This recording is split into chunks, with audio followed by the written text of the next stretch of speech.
कार्यक्रम विपद सरोकार।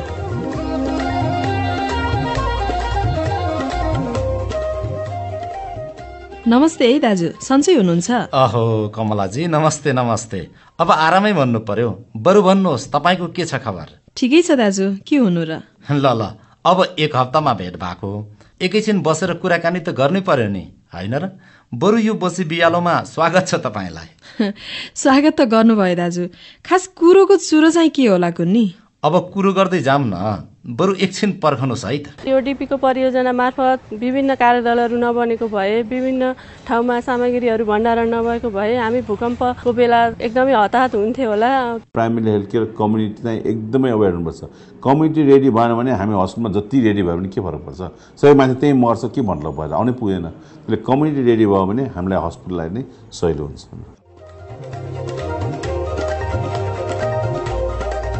कमलाजी, कस्तो तर्सिनु भएको? भुइँचालोको डरले अझै छोडेको छैन कि क्या हो भने? दाजु पनि हेर्नु न, गाडीले घरेर गर्दा नि घरै थर्किन्छ, अनि नतर्सेर के गर्नु? होइन, कति कच्चा हो न हाम्रा घरहरू, गाडी आउँदा नि यस्तो थर्किन्छ। हाम्रा घरहरू मात्र होइन कमलाजी, भौतिक संरचनाहरू जस्तो विद्यालय, अस्पताल, स्वास्थ्य चौकी पनि कहाँ सुरक्षित छन् र? अलि ठुलो भूकम्प आयो भने केही बाँकी रहँदैन। साँच्ची भुइँचालो जाँदा तपाईँ चाहिँ के गर्दै हुनुहुन्थ्यो कुन्नी? आमै त्यो दिनको त कुरै छोड्नु न, झन्डै मरिएको नि। अहिले सम्झिँदा पनि ज्यानै थर्र हुन्छ। बिहान खाना खाएर यसो कपडा धुन ठिक परेको थिएँ, भनन्न रिङ्गाए जस्तो भयो। के भएछ आज मलाई भनेर सोचे, प्रेसर पो कम भएछ कि जस्तो लाग्यो। तर यताउता पुरै बेसरी हलाउन थाल्यो। म त दाजु घरको 2 तला माथि थिएँ, सबै मान्छे रुवाबासी गर्दै भुइँचालो आयो भन्दै दौडिन थाले, म त त्यहीँ झन्डै बेहोस भएछु। त्यो त साह्रै दुःखद क्षण थियो। कति धेरै मान्छेको ज्यान गयो, कति मान्छे घाइते भए, कति अङ्गभङ्ग भए, कतिका घरहरू भत्किए, करोडौँको क्षति भयो।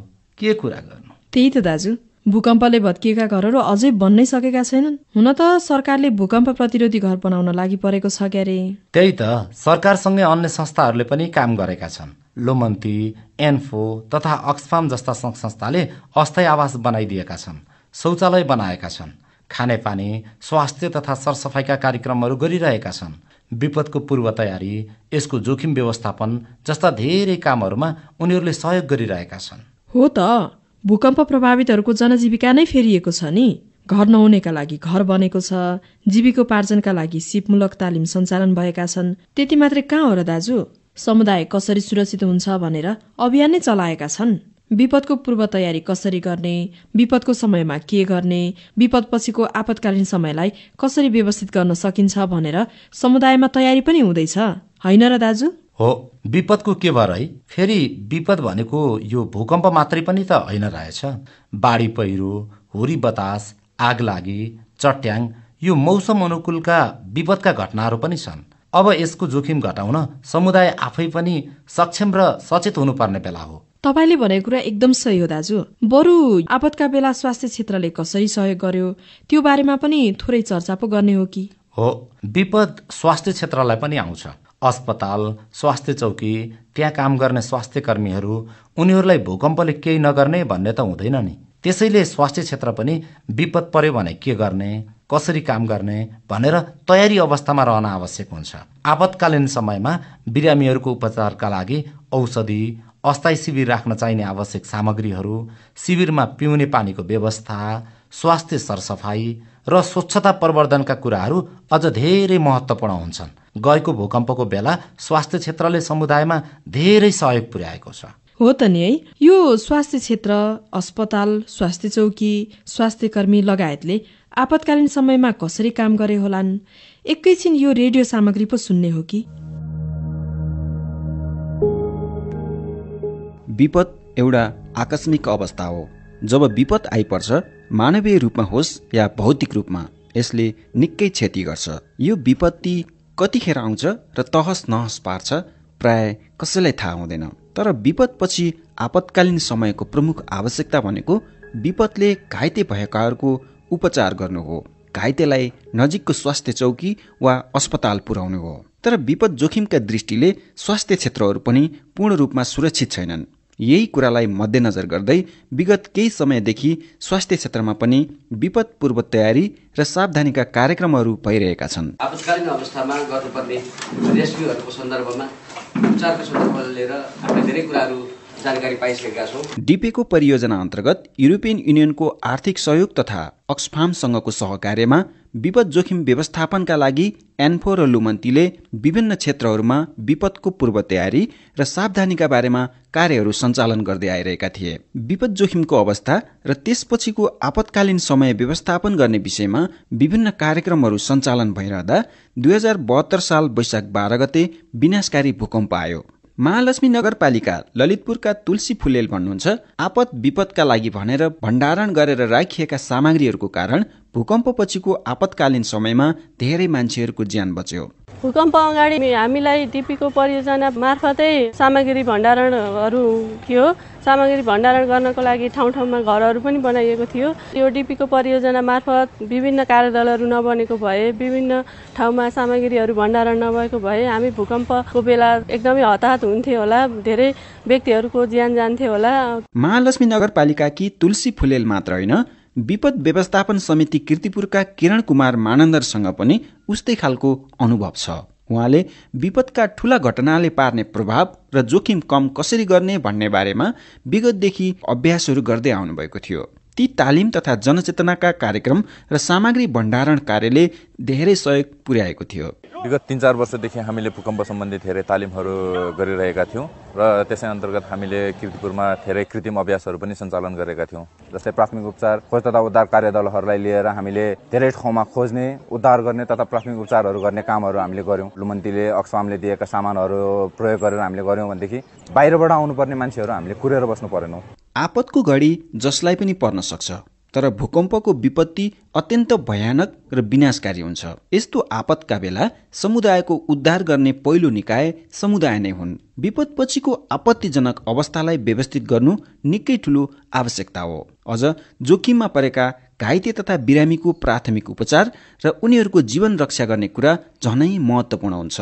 यस्तो अवस्थाका लागि स्थानीय समुदायलाई प्राथमिक उपचार सम्बन्धी तालिमहरू दिनु, स्वास्थ्य उपचारका लागि स्वास्थ्य सामग्रीहरू भण्डारण गर्नु, स्वास्थ्य क्षेत्रहरूलाई विपदको जोखिममुक्त क्षेत्र निर्माण गर्नु पूर्व तयारीका विभिन्न कार्यहरू हुन्। गत सालको भूकम्पपछिको आपतकालीन समयमा स्वास्थ्य क्षेत्रमा गरिएको पूर्व तयारी, तालिम तथा सामग्री भण्डारणले धेरै सहयोग पुगेको बताउनुहुन्छ चाङ्गु नारायण प्राथमिक स्वास्थ्य चौकी भक्तपुरका प्रमुख लोकेन्द्र पौडेल। डिपीको परियोजना र इन्फोसँग मिलेर हामीले चाहिँ नि विभिन्न किसिमका तालिमहरू र भूकम्प पश्चात चाहिँ नि के कस्तो गर्नुपर्छ र खानेपानीको कसरी व्यवस्था गर्नुपर्छ, स्टक पाइल कसरी राख्नुपर्छ, स्टक पाइलको के मद्दत गर्छ भन्ने बारेमा त्यसको महत्त्व बारेमा तालिम लिइसकेका थियौँ। अनि भूकम्प गयो, अनि भूकम्प गइसकेपछि यो भवन पनि चर्केको, भवनभित्र बसेर काम गर्न नसक्ने अवस्था, त्यो बेलामा चाहिँ एकदमै बिरामीको लोड पनि थियो। आएका केसहरूलाई म्यानेजमेन्ट गर्नलाई हामीसँग भएको स्टक पाइल सामानबाट मेट्रेसहरू राखेर यो बाहिर ग्राउन्डमा सबै बिरामीलाई सुताएर हामीले चाहिँ प्राइमेरी उपचार चाहिँ यहाँ गर्यौँ। चाङ्गु नारायण स्वास्थ्य चौकीमा मात्र होइन,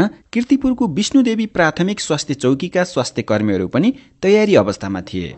विपदका ठूला घटना आइहालेमा कसरी सुरक्षित खालको स्वास्थ्य उपचार गर्ने भनेर स्वास्थ्य कर्मीहरूलाई तालिमहरू सञ्चालन गरिएको थियो। भूकम्पपछिको समयमा स्वास्थ्य चौकीमा भण्डारण गरिएको स्वास्थ्य सामग्रीहरूको प्रयोग गरी भूकम्पका कारण घाइते भएका बिरामीको उपचार गर्यौं भन्नुहुन्छ विष्णुदेवी प्राथमिक स्वास्थ्य चौकीका सिनियर अहेब गया प्रसाद कुमाई। जस्तै अक्सफाम, लुमन्ती अब सहयोगी संस्थाहरूको साथमा रहेर कुनै पनि त्यस्तो खालको डिजास्टर आयो भने के कसरी जाने भन्ने कुरा हामीले प्लानिङ थियो। त्यो प्लानिङ अनुसार हामीले अब कार्यहरू गर्दै गएको थियौँ। जस्तै स्टक पाइलिङको कुराहरू भयो, अनि यो स्टाफहरूलाई ट्रेनिङको कुराहरू भयो, ओरिएन्टेसन अनि ड्रिलहरू हैन, त्यस्तो प्रोग्रामहरू हामीले गर्दै गएको थियौँ। भूकम्प आइसकेपछि यहाँ हामीसँग भएको उपलब्ध भएको स्रोत साधन लगायत यहाँको मेन पावरहरूलाई हामीले परिचालन गरेर स्टक पाइलिङमा भएको सामग्रीहरू थियो, सामग्रीहरूलाई हामीले परिचालन गरेर हामीले यो पिएचसीको ग्राउन्डमा रहेको यो बाहिरपट्टि खुला मैदानमा लगभग हामीले 250 देखि 300 जनाको टेन्ट एउटा राखेको थियौँ। त्यो 300 जनाको क्याम्पमा हामीले सेवा चाहिँ पुर्याउने कोसिस गरेका थियौँ। स्थानीय समुदायमा आइपर्ने विपदको जोखिम घटाउन समुदायको सहभागिता आवश्यक पर्दछ। तर ठूला विपदका समयमा अस्पताल, स्वास्थ्य चौकीहरू भत्किन सक्छन्। घाइतेहरूलाई अस्पताल पुर्याउने बाटोघाटो बिग्रिन सक्छ। त्यसैले समुदाय नै सक्षम हुनुपर्ने एउटा कारण हो। र अर्को कारण आपतकालीन सामग्रीहरू भण्डारण गर्नु पनि हो। जब आपतकालीन स्वास्थ्य सामग्रीको प्रयोग र प्राथमिक उपचारका बारेमा जानकारी हुन्छ, तत्कालीन अवस्थामा धेरैको ज्यान बचाउन मद्दत पुग्छ। वीर हस्पिटलकी नर्सिङ प्रशासक रोशनी तुइतुई। केही गरी हस्पिटलको बिल्डिङ नै कोल्याप्स भयो भने हामीले खुला ठाउँमा जानु पर्यो भने त हामीलाई समस्या हुन्छ, किन सामानहरूदेखि लिएर पाइपदेखि लिएर धारा फिटिङ गर्ने, टोयलेट बनाउने, अनि पानी लानको लागि बाल्टी अनि देन कन्टेनरहरू सबै चाहिने हुन्छ।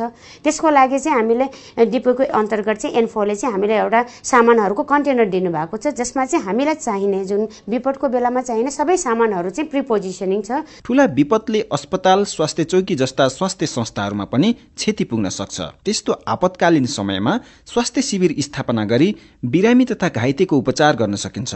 तर स्वास्थ्य शिविरहरूमा पनि खानेपानी, सरसफाई तथा स्वच्छता प्रबन्धनका कुराहरू आवश्यक पर्छन्। त्यसका लागि पनि विभिन्न स्वास्थ्य सामग्रीहरू समेत भण्डारण गरिनुपर्छ। फेरि वीर हस्पिटलकी नर्सिङ प्रशासक रोशनी तुइतुई। अब यो डिपीको परियोजना अन्तर्गत चाहिँ हामीले हेर्ने सुरुमा हस्पिटलको लागि जुन यो वासको इमर्जेन्सी वाटर सेनिटेसन र हाइजिनको चाहिँ रेस्पोन्स र फिल्ड हस्पिटल प्लान चाहिन्छ है भनेर हामीले यस्तो एउटा प्लान बनायौँ। त्यो भने एउटा सिस्टमेटिक रूपमा जान्छ, जहाँ योजना छ त्यहाँ काम गर्न सजिलो छ। विपदपछि समुदायमा खानेपानी तथा ढलका पाइपहरू फुट्न सक्छ। त्यस्ता फोहोरका कारण महामारी फैलिने सम्भावना बढ्छ। त्यसैले खानेपानी, सरसफाई तथा स्वच्छताका विषयलाई मध्यनजर गर्दै आपतकालीन समयको जोखिमलाई घटाउन समुदायमा विभिन्न जनचेतनामूलक कार्यक्रमहरू गर्नुपर्छ। विपदपछि हुन सक्ने महामारीको समस्या आउन नदिन जनचेतना अभिवृद्धि गर्ने कामहरू भएका छन्। महालक्ष्मी नगरपालिका वडा नम्बर 6 का विपद व्यवस्थापन समितिका सहसंयोजक लक्ष्मण कार्की र कीर्तिपुरकी महिला स्वास्थ्य स्वयंसेविका दुर्गा कुमारी महर्जन। डिपिएको प्रोग्राम अन्तर्गत चाहिँ हाम्रो खानेपानी, सरसफाई र यो स्वास्थ्यको क्षेत्रमा चाहिँ हामीलाई चाहिँ उल्लेखनीय चाहिँ हामीलाई सहयोग भएको हामीले महसुस गरेका छौँ। सरसफाइमा जनचेतना पनि जगाउने र खानेपानी शुद्धिकरण गरेर खानुपर्छ भन्ने जनचेतना पनि जगाउनु भयो उहाँहरूले। भूकम्पपछि घर दैलो कार्यक्रम गरेको छौँ। सरसफाइमा हात धुने र घर वरिपरि सरसफाइ गर्ने, खानेपानीमा क्युस हालेर खाने, त्यसको बारेमा हामीले सिकायौँ।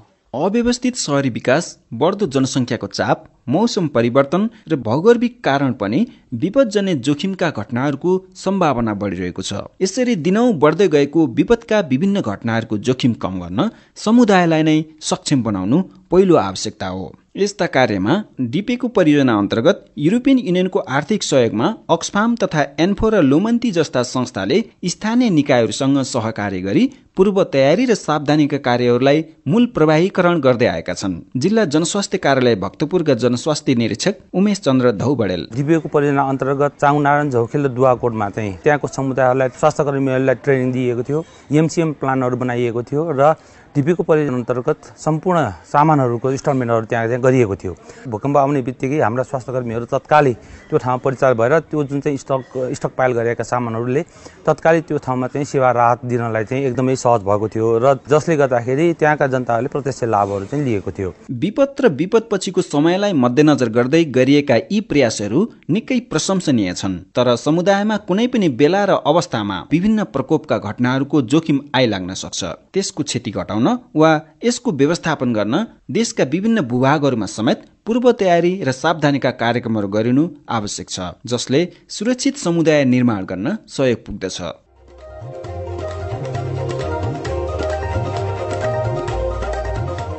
यो विपद पछिको समय त झनै संक्रमित पो हुने रहेछ त, होइन दाजु? हो, यो आपतकालीन समयको व्यवस्थापन गर्न झन गाह्रो हुन्छ।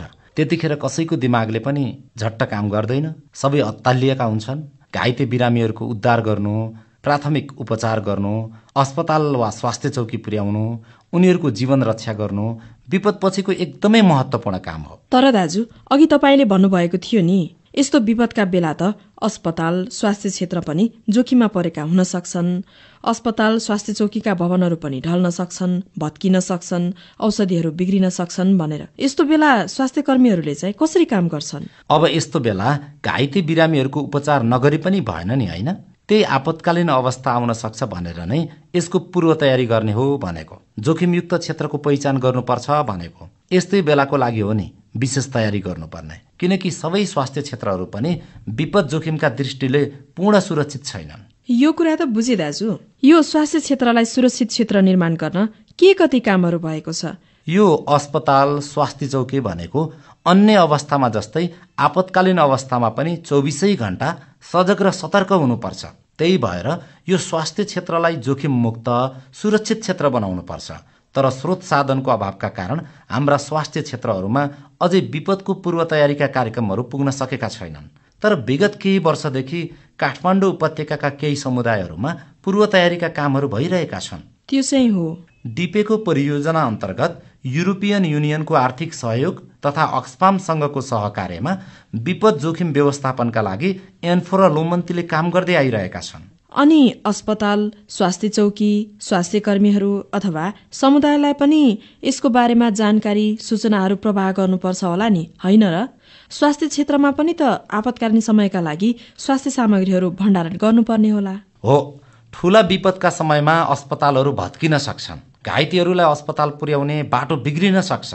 समुदायमा नै तत्काल प्राथमिक उपचार गर्न सक्ने अवस्था आयो भने र समुदाय आफै पनि सक्षम छन् भने धेरैको ज्यान बच्न चाहिँ सक्छ। समुदायमा पनि स्वास्थ्य सामग्रीहरू भण्डारण गर्न सकिन्छ। समुदाय वा अस्पतालको आसपासमा भण्डारण गरिएका यी आपतकालीन सामग्रीहरूले विपदका कारण घाइते भएका बिरामीहरूको ज्यान बचाउन मद्दत पुग्छ। अब यस्तो आपतकालीन समयका लागि भण्डारण गरिने सामग्रीहरू भनेको मेट्रिक्सहरू, स्ट्रेचरहरू हुन सक्छन्।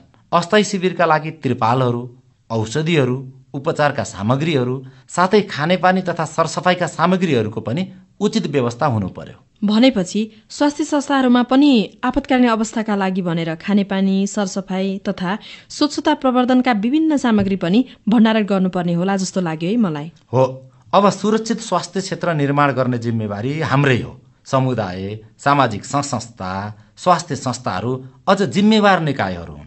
त्यो चाहिँ हो दाजु। यो स्वास्थ्य क्षेत्र, अस्पताल, स्वास्थ्य चौकी, स्वास्थ्य कर्मी लगायतले कस्तो खालको पूर्व तयारी गर्नु पर्ला त? यो बारेमा पनि छलफल गर्ने हो कि? हुन्छ, यो विषयमा अब एकैछिन शिक्षण अस्पताल महाराजगञ्जका विपद व्यवस्थापन समितिका अध्यक्ष डाक्टर प्रदीप वैद्यसँग गरिएको कुराकानी सुनौ न त। डाक्टर साहब, स्वागत छ यहाँलाई कार्यक्रममा। विपद जोखिम न्यूनीकरणका लागि अस्पतालहरूले के कस्तो पूर्व तयारी गर्नु पर्ला?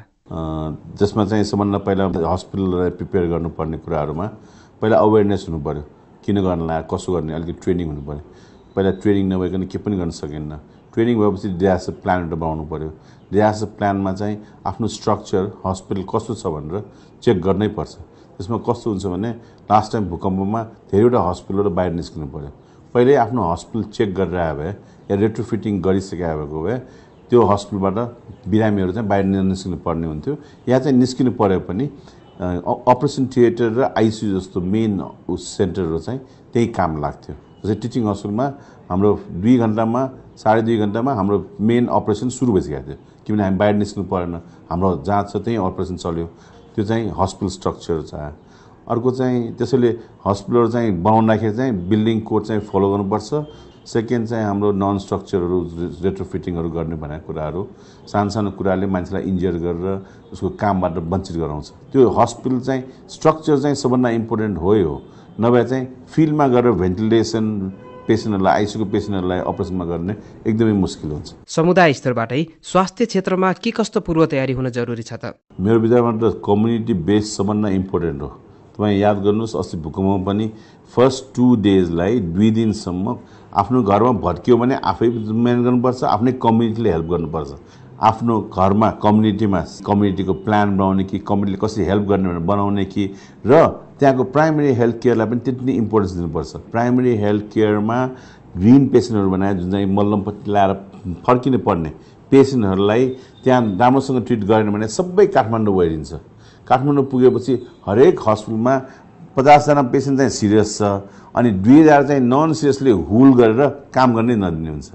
त्यो 5 जना 10 जना हरेक प्राइमेरी हेल्थ केयरमा 5 जना 10 जना घर फर्कियो भने, र हाम्रो हस्पिटलमा मेन हस्पिटलमा चाहिँ सिरियस पेसेन्ट मात्रै यहाँ हुन्छ, अरू पेसेन्टलाई नगर्ने भएकोले एभ्री लेभलमा प्राइमेरी हेल्थ केयर डिस्ट्रिक्ट लेभलमा आफ्नो आफ्नो लेभलसम्म मान्छेलाई रोक्दै गयो भने त्यहाँ डिस्ट्रिक्ट आउँदाखेरि आफ्नो आफ्नो जुन हस्पिटलमा जुन लेभलको मान्छे चाहिन्छ त्यो मान्छेमा त्यहाँ पुग्ने भएकोले सपोर्ट ट्रिटमेन्ट गर्ने सजिलो हुन्छ हामीलाई। त्यसैले चाहिँ मेरो विचारमा प्राइमेरी हेल्थ केयर कम्युनिटी चाहिँ एकदमै अवेर हुनुपर्छ। कम्युनिटी रेडी भएन भने हामी हस्पिटलमा जति रेडी भयो भने के फरक पर्छ? सबै मान्छे त्यहीँ मर्छ, के मतलब भएर आउनै पुगेन। त्यसले कम्युनिटी रेडी भयो भने हामीलाई हस्पिटललाई नै सजिलो हुन्छ। अस्पतालमा खानेपानी, सरसफाइ र स्वच्छता प्रवर्धन, वासको के कस्तो महत्त्व रहेको छ? वास त एकदम इम्पोर्टेन्ट कुरा हो। पहिल्यै प्रिपेयर गर्नुपर्छ। एउटा पानी पुगेन भने त्यो हस्पिटल कस्तो चल्छ? ओटी चल्दैन, खाना चल्दैन, मान्छे बस्न सक्दैन, बाथरुम गराउन थाल्छ, इन्फेक्सन हुन्छ, कम्युनिटी एपिडेमिक्स हुन्छ, कसरी चल्छ? त्यसैले त्यसको लागि चाहिँ कन्टेनर राखेर हामीलाई चाह्यो भने यो गर्नुपर्छ, यसलाई ट्रेनिङ गर्नुपर्छ, मेन्टेनेन्समा यो वासको लागि भने स्पेसल ट्रेनिङ गर्नुपर्छ। त्यो सबै एउटा इम्पोर्टेन्ट पार्टै हो। यसमा कुन चाहिँ इम्पोर्टेन्ट भन्ने कुरै होइन। पानी भएर पनि अपरेसन चलेन भने त कुन चाहिँ इम्पोर्टेन्ट अब अपरेसन गर्ने कि पानी इम्पोर्टेन्ट भन्ने? त्यसैले चाहिँ सबै कुरा इक्वल्ली इम्पोर्टेन्ट लाग्छ। डाक्टर साहब, अब अन्त्यमा डिपीको परियोजना अन्तर्गत भएका कामहरू र आगामी दिनमा कसरी अगाडि बढ्नु पर्ला? अरू प्रोग्रामहरू भन्दा डिपीकोले सस्टेनेबिलिटी लङ टाइममा भएकोले र यो चाहिँ स्टेप वाइज गएकोले चाहिँ जति इम्प्रुभमेन्ट भयो यसपालि डिजास्टर यो अर्थक्वेकभन्दा अगाडि ट्रेनिङ हामीले काम गरिरहेको डिपीको प्रोग्राम चाहिँ त्यसलाई टेस्ट गर्दाखेरि अर्थक्वेकले टेस्ट गर्दाखेरि चाहिँ पोजिटिभली साउन्डली राम्रो भयो भनेर सिक्यौँ हामीले। त्यसले प्रोग्रामहरू ल्यायो भने चाहिँ लङ टर्म सस्टेनेबिलिटी गऱ्यो भने चाहिँ काम हुन्छ भनेर सिक्यौँ हामीले। अब अरू प्रोग्रामहरू चाहिँ सर्ट टर्म आउँछ, अलिकति पैसा ल्याउँछ, एउटा दुईवटा ट्रेनिङ गरेर जान्छ, केही मतलब भएन। लङ टर्म सस्टेनेबिलिटी हुनुपर्छ। डिपीकोले त्यो फर्स्ट क्लास गर्यो। सेकेन्ड थिङ, अब मेरो विचारमा डिपीको के हुनुपर्छ जस्तो लाग्छ भने अहिले यतिका वर्ष काम गर्यो, अब छाड्न लाग्छ। मैले भने 1-2 वर्ष हेर्नुहोस् तपाईँले र के ब्याक अब गऱ्यो भने राम्रो होला भनेर सजेस्ट गरेर जानुहोस्। अब गभर्मेन्टले पनि गर्नु पऱ्यो, जहिले पनि डिपीकोमा डिपेन्ड पनि नहोस् न, हस्पिटलले आफैले गर्नु पऱ्यो, गभर्मेन्टले गर्नु सिस्टम बनाइदिनु राम्रो होला मान्छु म त।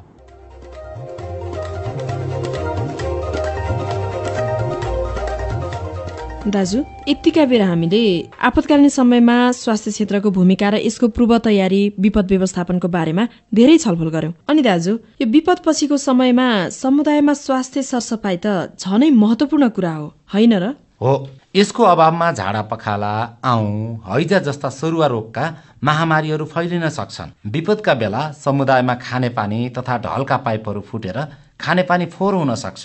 फोहोरका कारण पनि महामारी फैलन सक्छ। त्यसैका लागि हो जोखिम घटाउने र अझ यसलाई व्यवस्थित गर्ने भनेको। विपदपछि आपतकालीन समयमा के कारणले महामारी फैलिन्छ यस विषयमा समुदायमा जानकारी गराउनुपर्छ। पानी उमालेर वा शुद्धिकरण गरेर खानुपर्ने, साबुन पानीले राम्रोसँग हात धुनुपर्ने, यस्ता कुराहरूमा जोड दिनुपर्छ। र मलाई अर्को कुरा के भन्न मन लाग्यो भने नि दाजु, यो व्यक्तिगत तथा पारिवारिक सरसफाइमा पनि ध्यान दिनु चाहिँ उत्तिकै जरुरी रहेछ। दाजु, समय पनि सकिने लागेछ।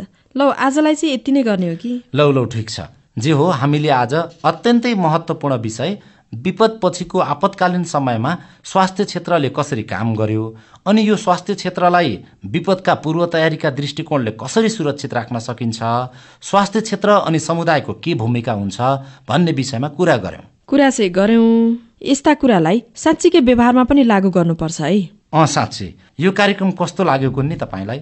बरु यो सल्लाह सुझाव दिन चाहिँ नभुल्नु होला है। यसका लागि तपाईलाई पैसा नलाग्ने टेलिफोन नम्बर दिन्छु। सुझाव, सल्लाह, जिज्ञासा जे छन् सबै कुरा दिनुस् है। नम्बर पनि भनिदिनुस् दाजु। 1660-01-77700। यसमा फोन गर्नुस् है। 1660-01-77700, हैन त? बिल्कुल ठिक। ल, तपाईलाई धेरै धेरै धन्यवाद। हाम्रो नेपाल क्रिएटिभ हाउसको अनलाइन फेसबुक र युट्युब पनि छ। यसमा पनि सल्लाह सुझाव दिन सक्नुहुन्छ।